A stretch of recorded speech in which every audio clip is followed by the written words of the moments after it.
All right, let's talk about episode 5, Metalhead.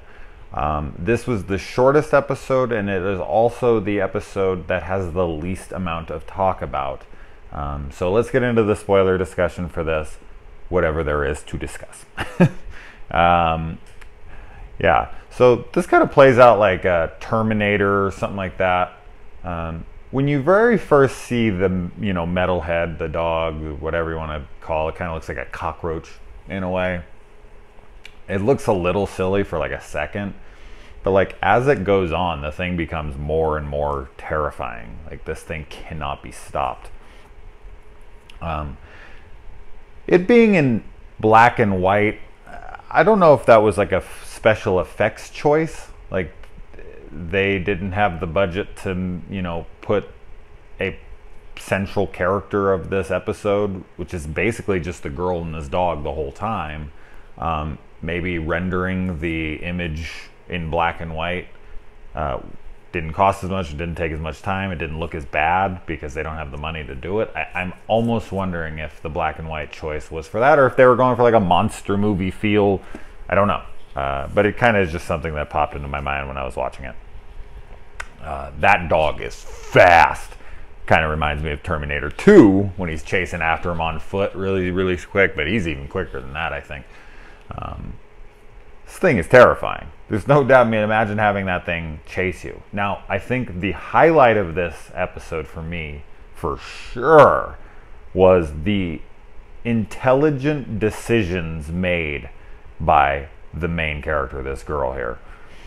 She does a lot of smart things throughout this. She takes the tracking chip out of her, she puts it in a bottle, she throws it in the river, she runs away, she throws paint over its face so that it can't see her. She makes a lot of really, really smart decisions. This thing just outsmarts her, and that's kind of, as a writer of horror and as someone who loves horror and has followed it for 30 years now, one of the things I get annoyed with in horror is they constantly make the characters stupid because the situations call for them to be. And a lot of people who watch horror, they take that with a grain of salt and they're kind of like, well, if they were smart, then we wouldn't have a movie. And it's like, no, that's not true. You just have to make the situation smarter. You have to make the villain smarter. You have to make everything else smarter so that even though they do smart things, they still are put in terrible situations regardless of what they do. And I liked that this character would come up with, intelligent ways to get out of things, but this thing was just one step ahead of her. She ends up ultimately beating this dog. Unfortunately, she ends up having to kill herself because she has all these trackers that the thing has put in her. But I really appreciated that they made her character not really do anything that dumb. So, yeah. So the whole him breaking his arm off and then clinking around and then putting it out and locking it onto a kitchen knife, making this turn into a slasher basically, and it's spinning on a spinning fucking kitchen knife. I'm telling you, man, this episode, thinking about being in this situation is mortifying. This is straight up horror right here.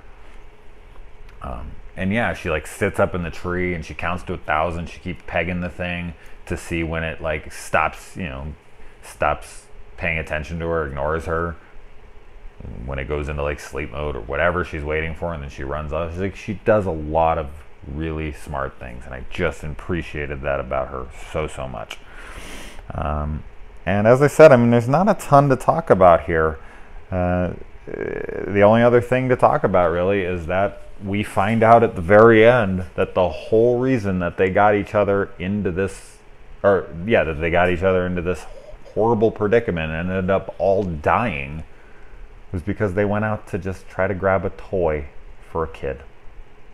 Now, we don't know anything about this world. This seems to be post-apocalyptic, AI takeover. There's no, you know, it's like a wasteland with all these killer bots and whatnot out there.